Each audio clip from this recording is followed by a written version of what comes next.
Tamil Nadu తగలబడబోతుందా? Vijay king అవుతాడా లేక joker అవుతాడా?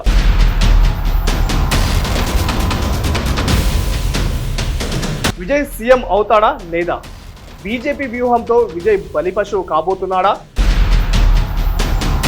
ప్లేట్ తిప్పిన ఎంకే స్టాలిన్, ఒంటరైన ఏడీఎంకే. విజయ్ డీఎంకేతో కలిసి బీజేపీకి భారీ షాక్ ఇవ్వనున్నారా?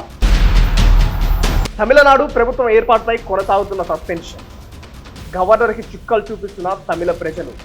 అసలేం జరుగుతుంది తమిళనాడులో? Let's watch your TV. Vijay Vijay Vijay ఎక్కడ చూసినా ఇదే పేరు వినిపిస్తుంది. సోషల్ మీడియా అయితే విజయ్ తప్ప ఇంకో టాపిక్ లేదు. ఓన్లీ తమిళనాడు కాదు, భారతదేశం అందరి చూపు విజయ్ పైనే ఉంది. విజయ్ సీఎం అవుతారా లేదా? నిన్నటి వరకు ఏడీఎంకే, డిఎంకే, ద్రవిడ పార్టీలు తన ఉనికి కోసం ఆ రెండు పార్టీలు కలిసి విజయ్ని దెబ్బ కొట్టాలని చూశాయని షికార్లు పుకార్లు చేశాయి. అయితే ఒక్కసారిగా డిఎంకే అధినేత స్టాలిన్ యూటర్న్ తీసుకొని విజయ్కి లైన్ క్లియర్ చేశారు. అదేవిధంగా కాంగ్రెస్ కూడా విజయ్కి మద్దతు తెలిపింది. కానీ గవర్నర్ మాత్రం విజయ్కి అధికార పగ్గాలు ఇవ్వడం లేదు. దీనికి మోడీ, అమిత్ షా బిగ్ గేమ్ ఆడుతున్నారని తమిళ ప్రజలు ఆగ్రహం వ్యక్తం చేస్తున్నారు. ఇదే సమయంలో టీవీ కార్యకర్తలు కూడా చాలా అగ్రెసివ్ గా కనిపిస్తున్నారు. సోషల్ మీడియాలో విజయ్ సీఎం కావాలని చెప్పేసి నినాదం ట్రెండ్ అవుతుంది. ఇప్పుడు తమిళనాడులో భారీ ధర్నాలు, నిరసనలు, రాజకీయ సమావేశాలు కూడా జరుగుతున్నాయి. దీంతో రాష్ట్రంలో రాజకీయాలు ఒక్కసారిగా హీటెక్కాయి. తమిళనాడు రాజకీయాలు క్షణానికో మలుపు తిరుగుతున్నాయి.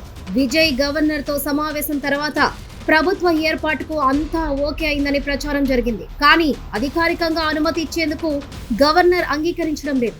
మ్యాజిక్ ఫిగర్ ఎమ్మెల్యేల సంతకాలతో వస్తేనే ప్రభుత్వ ఏర్పాటుకు ఓకే చెబుతానంటూ గవర్నర్ పట్టుబడుతున్నారు. దీంతో 118 ఎమ్మెల్యేల మద్దతు కూడగట్టే పనిలో విజయ్ పార్టీ ఉంది. మరోవైపు సుప్రీంకోర్టులో పిటిషన్ వేసేందుకు సిద్ధమవుతుంది. అసెంబ్లీ ఎన్నికల్లో ముఖ్యమంత్రి పదవి చేపట్టకు ముందే రాజకీయాల అసలు స్వరూపాన్ని విజయ్ చూస్తున్నారు. తెరపై శత్రువులను తన ఎత్తులతో చిత్తు చేసిన విజయ్ కు అలాంటి సినిమాటిక్ ట్విస్ట్లు తన రాజకీయం జీవితంలో ఆదిలోనే ఎదురుపడుతున్నాయి. ఇప్పటికే 2 రోజుల వ్యవధిలో 2 సార్లు గవర్నర్ తో సమావేశమయ్యారు విజయ్. తనకు సరిపడా బలం ఉందని అసెంబ్లీలో నిరూపించుకుంటామని చెబుతున్నా ఆయన వినడం లేదు. ఎంతమంది మద్దతుందో లేఖలు అడుగుతున్నారు. ప్రస్తుతానికి 113 మంది మద్దతుందని, మరికొందరు ఫ్లోర్లో సహకరించేందుకు అంగీకరించారని గవర్నర్ కు విజయ్ చెప్పుకొచ్చారు. అది జరగకపోతే 113 మందితో ప్రభుత్వాన్ని ఎలా ఏర్పాటు చేస్తామని ప్రశ్నించారు. సీఎంగా ప్రమాణం చేసిన తర్వాత బల నిరూపణ చేయలేకపోతే ఏంటి పరిస్థితి అని నిలదీశారు. ఇలా పలు ప్రశ్నలతో విజయ్ ను ఉక్కిరిబిక్కిరి చేశారు. అన్నింటికి సమాధానం చెప్పినా సరే గవర్నర్ ఆర్లేకర్ మాత్రం విజయ్ కు ప్రమాణ స్వీకారానికి అంగీకరించడం లేదు. 118 మంది మద్దతిచ్చినట్టు లేఖ సమర్పించాలని పట్టుబడుతున్నారు. ప్రజలు ఎన్నుకున్న విజయ్ ను గవర్నర్ ఇబ్బంది పెడుతున్నారనే ప్రచారం జోరుగా సాగుతుంది. కేంద్ర ప్రభుత్వం గవర్నర్ తో ఇలాంటి పనులు చేయిస్తుందని ఆరోపిస్తున్నారు. నటుడు ప్రకాష్ రాజ్, కమల్ హాసన్ కూడా గవర్నర్ తీరుపై మండిపడుతున్నారు. ప్రజాస్వామ్యయుతంగా ప్రజలు ఎన్నుకున్న వ్యక్తిని ప్రభుత్వం ఏర్పాటుకు ఆహ్వానించకుండా ఇంకా నచ్చజెప్పడం ఏంటని ప్రశ్నిస్తున్నారు. బల నిరూపణ చేసుకోవాల్సింది లోక్ భవన్ లో కాదని అసెంబ్లీలోనే అని గుర్తు చేస్తున్నారు. చిక్కుముడిని విప్పేందుకు వామపక్షాలు, బీసీకే నేతలు స్టాలిన్ తో సమావేశమయ్యారు. విజయ్ కు మద్దతిచ్చే అంశంపై చర్చించారు. ప్రజల తీర్పు ఇచ్చిన తర్వాత కూడా ప్రభుత్వం ఏర్పాటులో సహకరించకపోతే ఖచ్చితంగా ప్రజల్లోకి తప్పుడు సంకేతాలు వెళ్తాయనే ఆలోచనలో ఆ 2 పార్టీలున్నారు. ప్రభుత్వ ఏర్పాటును అడ్డుకుంటూ గవర్నర్ వ్యవహరిస్తున్నారన్న తీరును ఈ 2 పార్టీలు ఆక్షేపించాయి. దీంతో ఎంకే స్టాలిన్ తమిళనాడు ప్రభుత్వం ఏర్పాటుపై సస్పెన్స్ కొనసాగుతున్న నేపథ్యంలో కీలక వ్యాఖ్యలు చేశారు. ప్రజలు ఇచ్చిన తీర్పు మేరకు తాము ప్రతిపక్షంలో కూర్చుంటామని స్పష్టంగా తెలిపారు.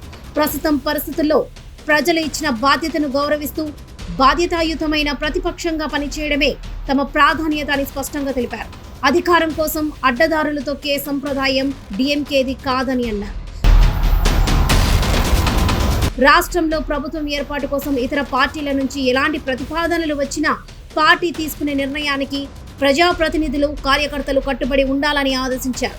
పార్టీ క్రమశిక్షణను ఉల్లంఘించి ప్రజాప్రతినిధులు ఇతర పార్టీలకు మద్దతిచ్చే ప్రయత్నాలు చేయకూడదని సూచించారు. ప్రస్తుత పరిస్థితుల్లో పార్టీ ఐక్యత ఎంతో ముఖ్యమని ఆయన అన్నారు.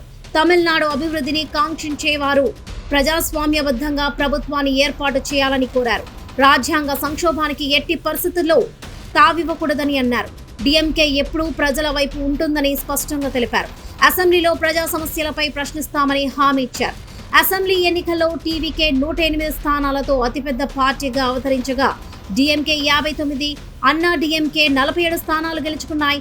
తమిళనాడు అసెంబ్లీలో మొత్తం మీదుగా 234 స్థానాలు ఉండగా ప్రభుత్వం ఏర్పాటు చేయడానికి కావాల్సిన మ్యాజిక్ ఫిగర్ 118. విజయ్ పార్టీకి ఇంకా ఎమ్మెల్యేల మద్దతు కావాల్సి ఉండడంతో డిఎంకే, అన్నా డిఎంకే పార్టీలు చేతులు కలిపి వారి మిత్రపక్షాలను కలుపుకొని ప్రభుత్వాన్ని ఏర్పాటు చేసే అవకాశం ఉందంటూ కొన్ని కథనాలు వచ్చాయి. ఈ నేపథ్యంలోనే స్టాలిన్ వ్యాఖ్యలు ప్రాధాన్యం సంతరించుకున్నాయి.